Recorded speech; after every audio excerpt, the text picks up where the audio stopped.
Ladies and gentlemen, welcome to the Super Sunday Showdown here on IronSquid, as brought to you by Astro Gaming and the one and only Twitch.tv. My name is Total Biscuit. And I'm D'Apollo.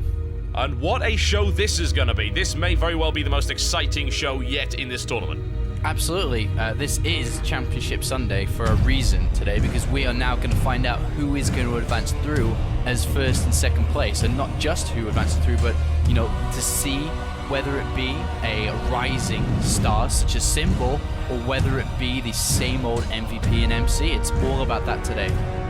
Yes, it very much is the case. We have some of the best players in the world in this particular group, and the games today cannot fail to be absolutely fantastic. But before we go on, we should run down the current positions in this group, just to give you an idea of what is going on. Yeah, absolutely. We do currently have MC and MVP tied at first place, being 2-0 and 4-1 in map scores. And then followed by SKMC in third place, or you could say second, 2-1 in games, 5-2 in maps. But then we do have, unfortunately, the two foreigners near the bottom, EGIdrA 1-2, and of course mouzThorZaIN, who is 0-4 at a big surprise. Yeah, he only picks up 2 maps in the entire tournament and drops 8, which is definitely very grim indeed. Now, last week there was a situation where if the stars basically aligned, EGIdrA could have gone through, but that would have involved mouzThorZaIN actually beating MC, which did not happen. So, based on our calculations, it is now impossible for EGIdrA to advance. Yeah, absolutely. And, even if there was that small glimmer, he's playing against MVP guys. This guy is the best Terran in the world. So, it's pretty much gone here for EGIdrA, unfortunately, who joins mouzThorZaIN at the bottom. And it's, like I said, it's all about today is the fight to see who actually advances through between these three Koreans here. Yeah, and this is an interesting one, because while EGIdrA will play today, that game is going to influence the outcome, very much so. There is a possibility that MVP will lose to EGIdrA, and if that is the case, then that puts MVP's tournament life in jeopardy. Yeah, it does, because that means now he's lost one. There's still, of course, the chance that a draw can come out of today, of course, having MVP beaten SKMC before. So if they were to draw, depending on map scores, again, are going to be a very important factor here. Again, always is, Group A, Group B2, and we're going to have to see. It's going to be down to the very wire. And of course, MVP, like you said, really cannot lose to EGIdrA. And even if he loses a map, that actually is still dangerous for him. Yes, it is. If the way that it works, as we probably explained, but it's best to mention it once again, is that obviously games won is the most important thing. Games won minus games lost. Very, very important. But the thing is that map score then comes in after that. So by games, I mean series. So you win a series against EGIdrA, you win a series here and there, then you lose a series, and then you get your overall score for the group, which involves you playing 4 best of 3s. You then go down to map score, assuming that you are equal with someone else in terms of the number of series. Map score is maps won minus maps lost. Then, after that, it goes to a head-to-head. So if you've got 2 players that are identical in terms of Series 1 and map score, you then go down to head-to-head between those 2 players who won in the head-to-head matchup. And that will then determine who advances. Absolutely, they're the rules, and we saw them enforced in Group A, where, like we said, in a couple of other shows too, where Boxer did get the short stick there, unfortunately. That's how it works. That's how it works, man. That's the rules. They know going into it, and they know that every single map matters. And today's matchups are just fantastic. Just looking on paper, as you said, MC versus SKMC is going to be game 1. Then MVP versus EGIdrA, and then the championship last game. Oh my God, yes. It would be so incredibly good if that was to actually decide who was to go through as first place. As even the seeding matters in a tournament of this caliber. Of course, we do have MC versus MVP. Morpheus is fighting Neo, man. That's what it is. You've got the guy who many people claim is the best Terran in the world versus the guy who many people claim is the best Protoss in the world. And based on recent results, it's very difficult to argue with either of them. Absolutely, and not only that is you have to keep in consideration we've had 2 Terran players advance through in Group A. Will we see the Protoss in Group B advance? Will we see a Zerg player advance? I mean, it's still up for the toss. Does Terran MVP get knocked out? These are the questions that everybody has to be asking themselves here today. Yes, it does, and the overall composition of the tournament is starting to very slowly appear. And with 2 Terran already through, that question does remain. There are only 4 Protoss in the entire tournament. That's something to consider. One of them is already out. He was Fnatic's Todd from Group A. So MC is arguably the guy who has the biggest shot of going through to represent the Protoss. He may very well be the lone Protoss hope as we go through to the round of 8. Yeah, absolutely. I mean, you can. I'm saying you can. I guess you can't really throw the other 2 Protoss players out, but at the same time, if you compare him to MC and the rest of the players in their group, I think you almost can. I mean, we have got Mana in Group C and Hazrobs in Group D, but they have in such difficult groups. Mana, Nightmare. Stefano, MMA, Jack G, and Xenix Live, and then obviously Hazrobs has Lenok, Nurtio, Nesty alive. So if Protoss fans here watching today, they have to be rooting super hard for MC. They really do. We could have a round of 8 that is TvZ. Personally, I wouldn't necessarily object to that, but I do like a little bit of variety, and MC has got a real shot of going through. So we shall see whether or not that happens. We've got 3 amazing best of 3s coming up for you to round off Group B. By the end of today, we will know who advances and who falls out of the tournament entirely. And this is really a 3-horse race right now, but only 2 may advance. And it's everything to play for this Sunday. Now, if you missed out what happened last week, which really set the scene for today's finale, then you want to be watching this, because this is previously on IronSquid.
And that is what you missed, folks. Very unfortunate if you did. Remember to go and catch the VODs over on IronSquid.tv to watch those full matches.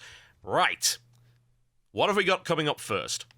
MC versus SKMC, the Kratos versus an up-and-comer former Brood War. Both of these guys actually former Brood War B-teamers, but not the highest quality, but still good Brood War players. And this is going to be setting a really important scene now because SKMC has to win this. Otherwise, he will be 2-2. And likewise, we said that, MC is currently 2-0, but he has to go up against MVP later on today. So this is a must-win game. There's no room for error whatsoever between these two guys. No, absolutely not. If SKMC loses this, then, as you said, he is 2-2 and MC is 3-0. So he is not going through ahead of MC. That's not going to happen. And SKMC, this is his last game in the group. As you said, he's got to nail it. Yeah, he absolutely does. And Symbol's had a pretty good record against Protoss players, but he hasn't really come up against the highest tier of Protoss players. I mean, he's played a lot against Hero recently and lost a lot of them. And, you know, Hero is pretty good, of course. And his, like we actually talked about when we introed Symbol into the tournament and Group B, is that he lost his only chance in Code A versus Genius, you know, the future Code S champion there. So he has got a lot of work cut out for himself. And MC, you can quote MC, he said he will not lose to Zerg. He's really on form against Zerg recently. Yes, he very much is, and to be fair, he's been on form against Terran too. He's been tearing it up. He really has. After a fairly short slump where people thought, oh, you know, MC's time has passed, he comes back and rips through tournaments. He really does. He is destroying foreign tournaments right now and beating the best that foreigners have to offer, as well as the best that Korea has to offer. Beating Puma in IEM, that is impressive, considering Puma is known for destroying Protoss of the highest caliber. Yeah, MC is a player that can get knocked down and his confidence lowered, but the thing is he bounces back incredibly fast, as we have seen throughout his Protoss versus Terran in his career, though he's never really had that much trouble against Zerg. Only players such as Don Regu that he's had big trouble with. He makes Stefano look like nothing when they've played. You know, he crushed through Zerg players at the Intel Extreme Masters, his last big international event, so he's definitely going into this game being the favorite. It all depends what Symbol has up his sleeve. Maybe he has something funky. We know that he's a very creative player. Yes. That he uses, of course, borrowed Bailings in fights against Terran players. He has, you know, drops using the Ventral Sacks with Overlords. Can he pull something out here? He's one of the only Zerg players that I know that really uses everything Zerg has to offer, and I do mean everything. He will use every unit, he will construct every building, use every upgrade, he will deploy Nidus, which is, as we've seen, incredibly rare in pro setups. More often than not, you'll see Nidus actually used to connect bases on larger maps like Tal'Darim, or to go for a Nidus at the front Hydralisk push, but we do see him using it aggressively and pulling players apart that way. Good way to do things, but how effective will his trademark burrowed Baneling mines really be against Protoss, who more often than not have an observer with them at all times? It doesn't tend to work out so well, and what answer does he have to that late game death ball that we most often see from MC? Yeah, absolutely. I mean, it's definitely something to keep in consideration. The thing is, though, that if we look at Symbol being a very creative player, he's also shown us against EGIdRA that he can play macro games and then throw in creative swings towards the end, which really catches you off guard. So he can definitely pull out anything here. Yeah, I have to wonder if MC will start off aggressive and maybe, just maybe, Symbol holds and is able to get an economic advantage. I could just see that happening. MC will play macro games, but he also has a tendency to get very aggressive from the outset. So maybe, just maybe, it will give Symbol a chance there. But I don't think it's unfair to say that Symbol's going into this as the underdog. Yeah, it's hard to call either way, and I guess we're just going to have to find out. And I'd be really interested to find out what the first map is, actually, because that actually can determine a lot within this matchup. Yes, it certainly can. So, without further ado, ladies and gentlemen, I don't want to hold this up anymore. All of these matches today are going to be absolutely fantastic, no doubt. This one will be no exception, so let's kick it off. Ladies and gentlemen, welcome to the Antigua Shipyard, which will be the arena for our first encounter right here between the one and only SKMC. He is in the blue trunks playing Protoss to the north. Versus his opponent, it is TSL's own Symbol. He is in the red trunks, and he is playing Zerg to the south. There's definitely a couple of strategies that can be deployed, especially playstyles too on Antigua Shipyard. You can both of these guys can very easily play defensive, but likewise they can play very aggressive, depending on, as weird as it sounds, how defensive their opponent plays. I mean, especially if they play defensive while being greedy, there is opportunities and windows that, for example, MC can pick up on and be aggressive. But at the same time, this is also an easier map, the way MC can go ahead and take a faster third base and rely on his force fields carrying him through to that base. But I mean, you can cross that over again and say that those force fields can also be used in an aggressive stance. So completely open play here, and I'm very excited to see what the Kratos is going to do. I am too, honestly. We've got a pylon on the lower ground. Doesn't necessarily mean the age-old strategy of Forge Fast Expand. It doesn't have to mean that.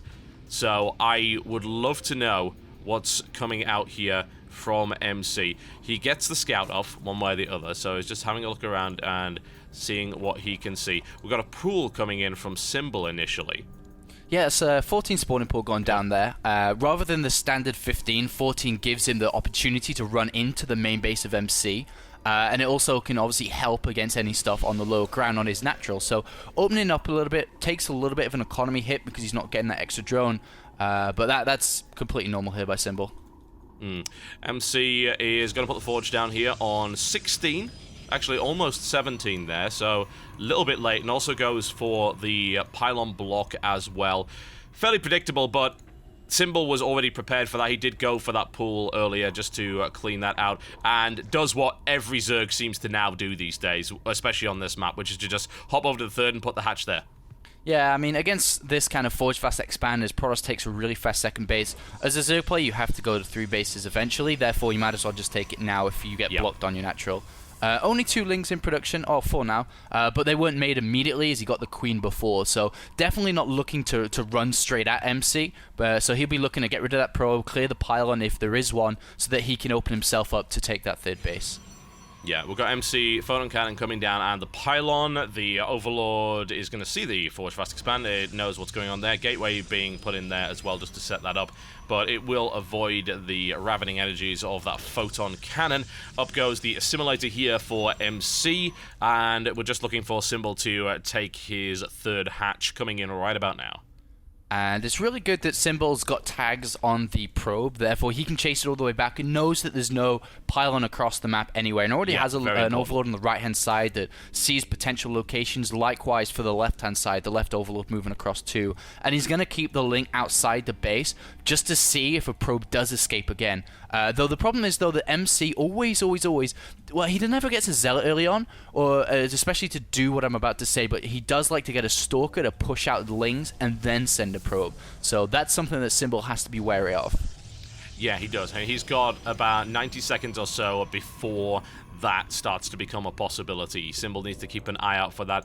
He's even actually patrolling these links. He does not want to let another probe in or any kind of scout. And what we are seeing here is that very early +1, which is preferred strategy for people that tend to Forge Fast Expand, because it allows for early +1 Zealot aggression on the 3rd. This happens on Antigua so much. You can push towards the 3rd with +1 Zealots, and you can do immense economic damage. And if your opponent's just got Lings, then you're in a lot of trouble. And what we also see is an Evolution Chamber coming down here from SKMC. Potential reasons for that include the idea of also getting +1 Carapace to shut down that +1 advantage. Yeah, or he can get the melee upgrade too and do faster damage to the Zealots. But either way, that's exactly the same thing to counteract the +1 from MC. And we do see the probe goes all the way through mineral click to the natural of SKMC, and is just going to check that that hatchery is there, so he knows he's not playing it 2 base aggression. And he does, and MC is showing in the background, gets the Stalker as well to follow this up, which is to get rid of the Lings, and he throws down a Stargate. And that's a little bit confusing here because it was a delayed Stargate, and the Overlord, as soon as it moved out of the way, MC threw it down. Mind games coming in here. I mean, he didn't see, I don't think he saw the research from what I'm noticing here on the map, but he can potentially assume that, and it looks like he has made that kind of assumption. He's gone for the +1 melee and is then going for the speed. Kind of appropriately timed for a Zealot push, but this isn't just going to be an ordinary Zealot push here from MC. He's adding on 3 more gateways, and is he going to go for Void Ray? Yes, he is. And look, the Stalker's controlling the center now, and that probe now is escaped to the top, so he will be planting a pylon, but we'll have to see where that is. The +1 melee upgrade is a continuation past the early stages of +1 Zealot harassment, and it really does help to clean up any gateway-only attacks. Because you can just get Lings in there and kill everything so incredibly fast. But there's that probe up the top right, and it's been spotted. It's been spotted now too, yeah. Yeah, he knows. The Overlord's moving in. It's interesting that he chooses to move the Overlord in, right? Because he knows it's there, and he had vision range. I have to wonder if he's deliberately showing that Overlord to MC to say, "Oi, I know your game, and I don't want you doing this." Yeah, because he'd rather make drones, of course, but if he has to build units, he'll build units. Plus, he gets to see what gets warped in as well. And we do see a Zealot on the high ground, which is really, really weird, actually. I guess that's there just to make sure that the pylon stays alive, in case Lings come from behind, which 3 are already there. And we do see him pushing forward now. +1 attack is finished for the Zealots. The first Void Ray is out. No, 2 Void Rays, a third one incoming as well. And that's going to be such a surprise. Symbol has no idea about the Void Ray production. No, he doesn't. This is a big trick. Symbol thinks he knows a lot about what's going on. So, right, I could beat this with Lings. I've got +1. This is good, right? And he goes for the surround here. He'll try and crush his way through, but it's the Void Rays that I'm really worried about. The Lings continue to try and break their way through. They're good micro here by MC. He will eventually be overwhelmed by the sheer number of Lings in production, but look at this. The doom, potentially, of Symbol moving across the map here. Yeah, and the Void Rays are going for the main base. There's a pylon there, which Symbol has seen, and he can warp in Zealots into the main base, and then can continue to warp in Zealots on the right-hand side to go to the third base. So, multi-pronged pressure coming in here by MC. Oh, very, very nice play. Such a trick as well here by MC. Really, really was. And Symbol fell completely for it. The Evolution Chamber is going to go down, which means, of course, no more Spore Crawlers coming up. The only anti-air he's got is 3 Queens, which is nowhere near enough to kill that many Void Rays. And we've got MC in a great position here. The surround fails for Symbol. He loses a lot of Lings in the process. And as you said, he can warp directly into the base. MC controlling these Void Rays to make sure that none of them go down. Transfuse goes down there. A Spore Crawler has actually managed to complete here, but it is going to be immediately targeted by MC. Yeah, this is a really, really nice play here by MC, who's doing so well. The pylon on the top right does get cleaned up, but he's losing so much in his main base. The Queens now, 4 Queens are very exposed, charged Void Rays with 4 of them, with Zealots at the front to help tank and push the Queens away from the Void Rays. This is really, really good for MC. Yeah, it's 5. We've got 5 up now here, but it is against, as you said, 4 Void Rays. No Transfuse energy available there to nail that down. MC with fantastic Void Ray control, and the Zealots at the front. The lair is under dire threat. Workers killed. Funnily enough, no workers have been killed yet, but the amount of damage is obvious. Down go the Queens, and there is now no way to kill these Void Rays. None at all.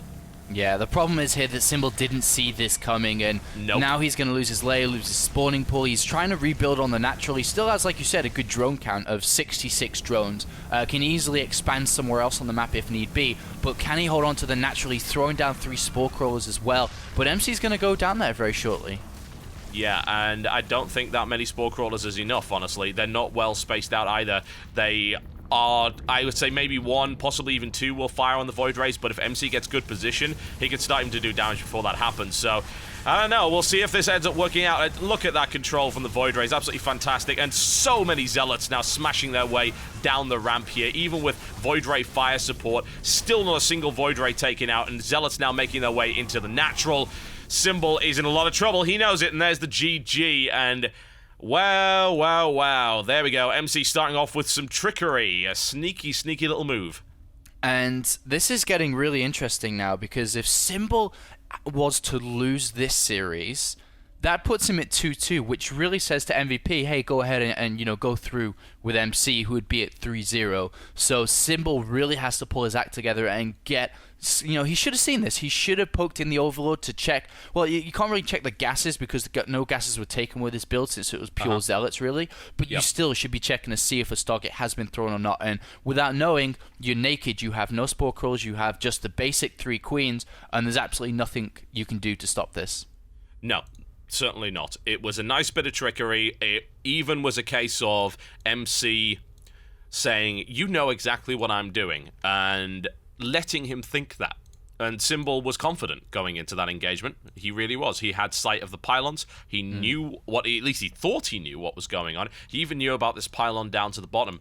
But the Void Ray surprise completely threw him off. That came out of the left field, and Symbol was not prepared. And, you know, MC shows that he doesn't just need to play a slower game. He can play a very fast one. Once again, as we've seen so many times from MC throughout so many different tournaments against Zerg players, he pulls off the sickest aggression. His control is second to none. His decision-making as well. And, you know, that's a really, really good move there by MC, who puts himself 1 game away from basically being through if he hits that 3-0 mark. Yeah, essentially he is, and it will put Symbol in a really, really awkward spot, come to think of it, because even if MVP then loses, all of his remaining games, and it would come down to head-to-head, MVP won his game against Symbol. So it's a non-issue, essentially. Yes, and that's why we said maps are so important. If MVP drops maps, if he loses 0-2 to IGIdrA, if he loses 0-2 to MC, then Symbol still could go through just because of map score. So still all to play for. Symbol not necessarily being out if he loses this, but of course he has to rely on MVP not doing so well. Yeah, that's not something I would want to place a bet on, to be fair. If I were a betting man, that would be a losing game. I just wouldn't even bother. I'd pack my stuff up and I would go home at that stage. So Symbol has got to pull it out. He has got to be extremely cautious because MC is a dirty trickster. He really is. He is a very intelligent player and he will screw with your head. And that's just what happened to a player who is known for being creative. He just got out-created. What the hell are you going to do from there? Yeah, that's the question that Symbol has to be asking himself now, going into the second game, which is, of course, going to be the most important. But even if he does pick up this next one, he still has to go to a third map. Yes, he does. Stressful stuff, folks, for those who are fans of Symbol, and indeed for Symbol himself. Will he be able to rally, or will his rookie status put him under against the veteran MC? We'll find out after this break. Don't go anywhere.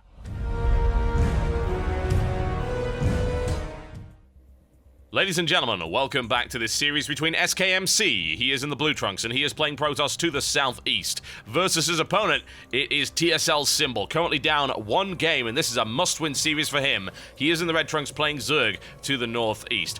Apollo, what can you tell me about this map?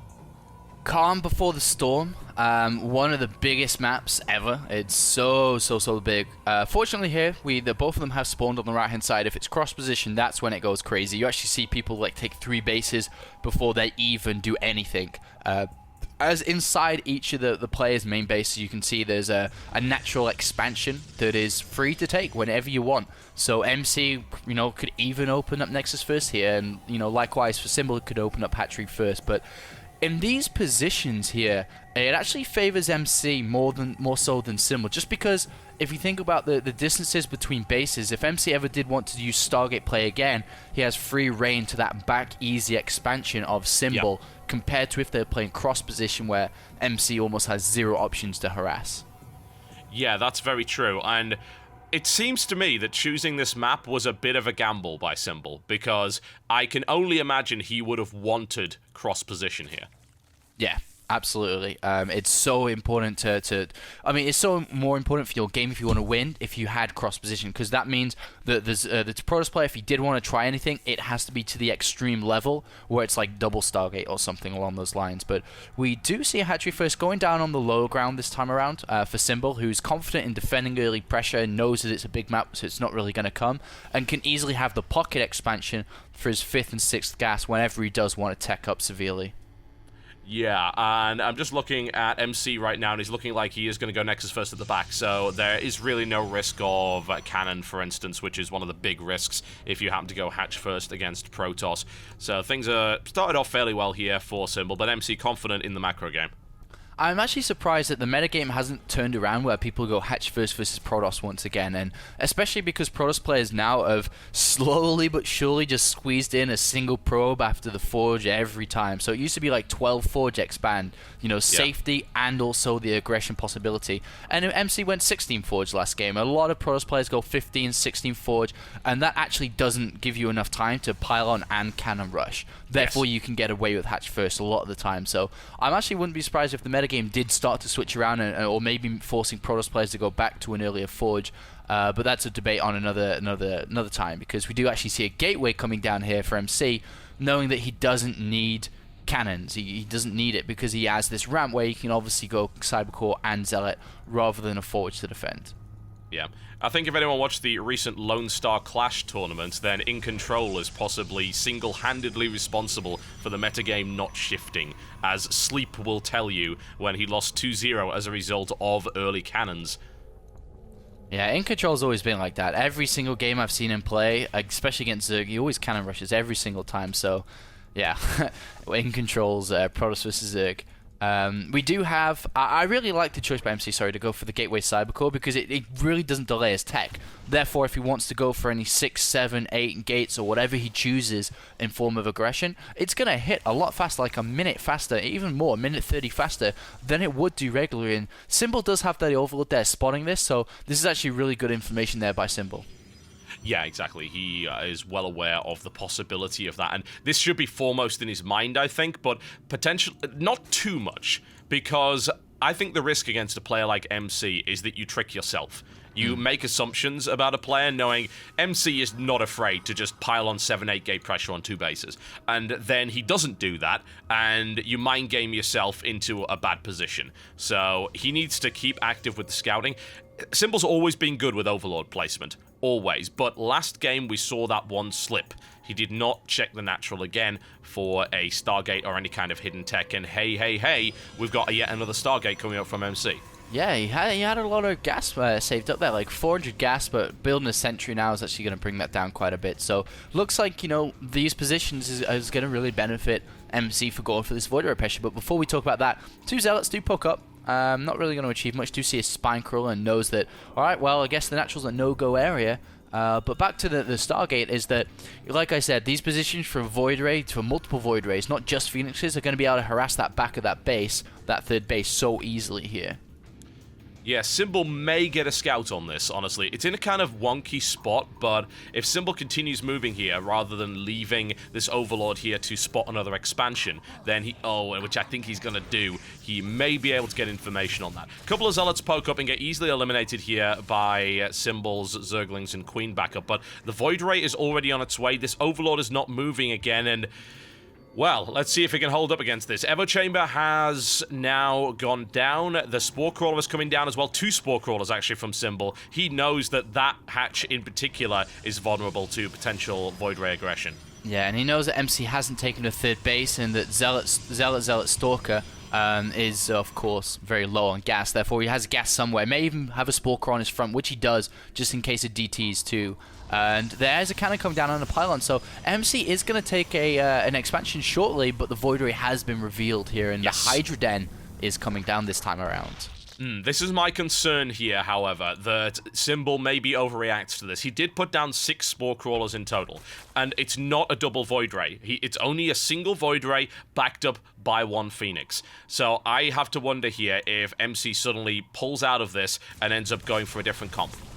Yeah, I mean, he can very easily throw down the robotics facility, which he hasn't done yet, to scout what exactly is going on, if he doesn't want to use the Phoenixes more efficiently, and then can just mold around. And there's that third Nexus coming down for MC really, really early here, and that's probably one of the disadvantages as a Zerg player on this map, is that you can't really stop a Protoss player taking his 5th and 6th gas really fast, because what can you do here? There's sentries, there's cannons, it's a narrow choke area. He has Void Ray and Phoenixes also. So MC taking full advantage of the map and actually throws down a Twilight Council here, so we can go straight to +2. And we still don't see any form of scouting yet from MC. No, we don't. And he does have now Phoenixes able to do that. And he is going to go for a fairly large count of them as well. I like the decision, because what he's done here is completely denied map vision for Symbol, and that's one of his traditional strengths. He can't see a damn thing. He's got that 1 Ling there to scout any kind of ground push out, or maybe probe coming out to plant a pylon, and he's got this Overlord, which MC hasn't found yet, but he will eventually, I would have to imagine. Yeah, he will eventually. These Phoenixes just looking around for the 4th expansion. They're a little bit confused because there is none. Therefore, and we actually see in the production tab now Ventral Sex coming out. So what Symbol's going to go for is just this big Hydra drop. Whether it'll work or not, we'll have to find out. But I really don't think it will. With Cannon, Sentry, Stalkers everywhere, a bunch of gateways, 4 more gateways coming down with +2 near completion. A big risk here by Symbol, going for this 3-base aggression. Yeah, very much so. But this is also one of the things that we've seen Symbol do in the past to great effect, and it's good. It catches really great players off guard. He is very creative indeed. And wow, is MC really... No, he's surely not going to waste... No, he is actually going to use a lift there just to prevent that changeling from going out. But The Roach Warren hasn't been scouted. The Hydra Den certainly has. Ventral Sacs, he hasn't really got an idea of it just yet, but he might, because these Phoenixes could potentially just roam in range of these large group of Overlords. And if that happens, he can certainly suspect a drop. And he sees Hydra's moving out now. The thing is for MC, he's not going to move past his own base. He's going to sit there because he knows if my opponent isn't taking a 4th base, I'm on 3 base versus 3 base. This is absolutely fine for me. I've got the so edge, I wouldn't yeah. even be surprised if he threw down just a couple of extra cannons here if he knows his opponent is doing something. And the Overlords is a little bit confusing here for MC because, of course, they could be there because there's Phoenixes and Void Rays shooting them all down. But at the same time, they're actually going to have Ventral Sacs and speed shortly. Yeah, and that's going to be interesting to see. With that many Overlords as well, he may even commit a lot of Overlords to this attack and only have units in a fraction of them, because he knows there's Phoenixes in the air, so he's going to kind of be taking a gamble there. Roaches are now in the field, so it's going to be Roach Hydra with drop capability. Roach Hydra against Gateway Comp is okay. Admittedly, +3 is on its way already, and, ooh, the Phoenixes get caught out here. Single one shot down. Second one is under a bit of threat here as well. The Overlords, I don't think they were scouted, honestly, on their way there. I don't think they were. No, I don't think they were either, but MC knows that this is kind of an all-in, because if it doesn't work, then Symbol has 3 bases and that's it. You know, he doesn't even have that high, you know, there's no creep either.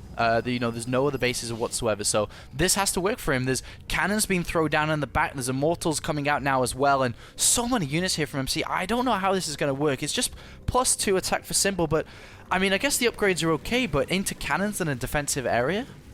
It's going to be difficult. He's going to go for a full-on Doom drop, and he needs to go for the main, honestly. He doesn't want to be attacking directly into this. There's so many Stalkers there. Admittedly, he has so many Overlords that they're targeting the wrong ones. He's going to just go for a full-on drop right into the middle of this army. +2 has finished. Tunneling Claws has not. Lifts coming in right here from MC to try and pick off units. Symbol's supply count is bleeding badly, whereas MC's is not moving that fast. 18 more Roaches are going to come to back this up. Damage has certainly been done here, but MC holds without really taking any economic losses. Yeah, that was, you know, just throwing a slab of meat and at the wall and did absolutely nothing really, because now the Colossus is out, Thermal Lance is on its way, that there's no Spire, there's nothing to deal with it, there's just more units coming from Symbol, and MC, as time goes on, is going to get more and more comfortable in defending this. +3 attack is almost finished, and MC holds just beautifully there, and he didn't really need to do anything. All he did was go G on his army, so he had a Guardian Shield and then just attacked, you know. He did nothing special there. Yeah, I mean, it was a drop right into there, didn't really make a huge amount of sense in my opinion. There was a possibility, if he'd gone for the main, there are ways out. Yeah, he could have picked up and he could have gone, simply because of the way that this map is actually designed. That was overly risky, and it didn't get him anywhere. The upgrade advantage is now in MC's favor, and he has 2 Colossus. And as we are well aware, Roach Hydra only really works until Colossus come out. Yeah, and here comes the guillotine, because MC is not going to lose a fight here. It's a little bit sad that we don't have sentries in the mix. I wonder if he'll warp in some more very shortly, because without sentries, is that the Roaches, of course, Roaches can just go straight in and do a bunch of damage. But at the same time, the Zealots are +3. There's an Immortal in there as well, which can do a bunch of damage to the Roaches. So he may not even care, to be honest. So MC now moving forward, and to be honest, another drop is coming from Symbol. I don't even think this is enough still. He may not have enough Roaches in that composition now. There are some Hydras in there as well. Look at the amount of focus fire that's coming down. A couple of Overlords get shot down, going right into the mix of it. A huge aerial attack here by Symbol, and he is dealing a lot of damage to MC. He really is, but that Immortal is at the back. It's already got 12 kills. It's smashing its way through there. Lifts are going off left, right, and center. Symbol is now outnumbered and outgunned, and this is looking like a 2-0. Yeah, it really is, unfortunately, here for Symbol. And MC, you know, about to claim his 3rd victory in a row in the IronSquid tournament as he moves forward again. Colossus untouched. Absolutely untouched. Well, there's no answer to it. You know, this is the big weakness of Roach Hydra, and even in this case, as you said, he doesn't have sentries. It doesn't matter. He's got so many Stalkers at the front, the Roaches aren't even getting close. That is the GG, ladies and gentlemen. And there is some domination, as far as I'm concerned, by MC. Incredibly well played. Responds to an unorthodox strategy that I don't rate it, honestly. I don't want to be judgmental, but I really don't rate that attack all that much. It dropping directly onto the front lines in the natural, how did it benefit him?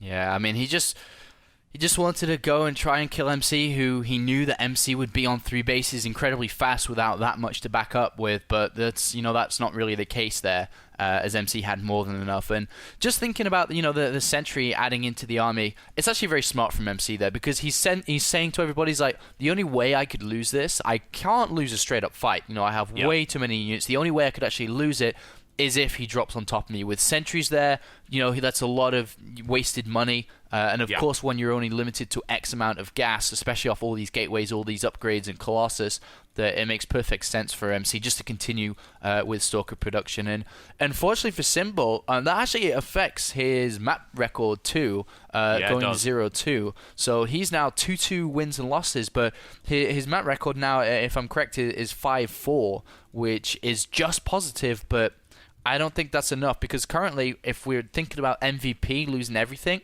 MVP's already 4-1. He's got a lot of games to drop and not win, to actually help Symbol out. Yeah, there is still a possibility of Symbol going through, but it would involve MVP losing 2 series in a row, and he would have to lose 2-0, because otherwise he's going to end up at 5-4, as you've just pointed out, which would be the same as Symbol, and then it goes down to versus head-to-head, which, of course, MVP has the lead in because he beat Symbol previously in this group. Yeah. It's not looking good. No, it's looking pretty grim. MC automatically beats Symbol at this stage because Symbol is 2-2. MC is 3-0 going into his final game against MVP, which is guaranteed to be absolutely blinding.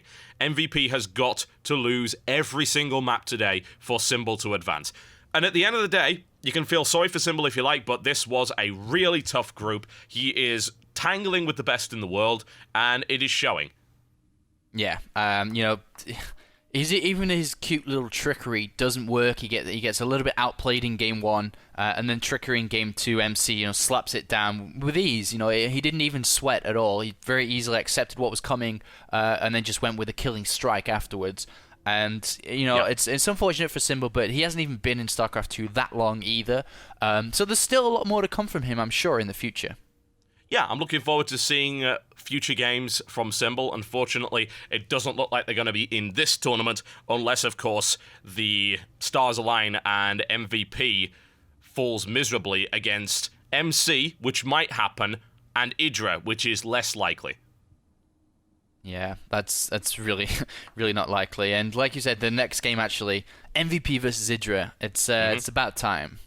Yeah, it is about time that we see this. This will decide Symbol's fate, and even if it does, and if MVP even picks up one map, as we said, then that's enough to send him through.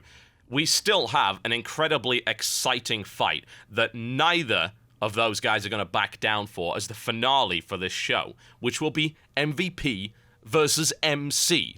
I just want to repeat that because you may not have believed that. Maybe you're thinking it's a dream. Maybe you're thinking you've died and gone to esports heaven. MVP versus MC. Yes, and it looks like EGIdRA's setting MVP up as the serve. No, he's throwing EGIdRA up, he's about to serve, and then the game really starts when he plays against MC. That's what it feels like at the moment, unfortunately, there for EGIdRA, but can you really blame us? I mean, it's MVP, man. But a lot of people are going to be very excited. I mean, especially EGIdRA fans that are tuning in. I remember the one time that EGIdRA did come across MVP, of course, would have been on that famous ladder game, and I'm sure people are looking for a fantastic rematch and not just a single game, a best of three. Yeah, it's great to be able to see that, and honestly, all credit to EGIdRA for his game against ThorZaIN. He played an exceptional macro series. Can he do it against the best Terran in the world? I guess we're about to find out after this break, folks. You're watching IronSquid, brought to you by Astro Gaming and Twitch.tv. Don't go anywhere.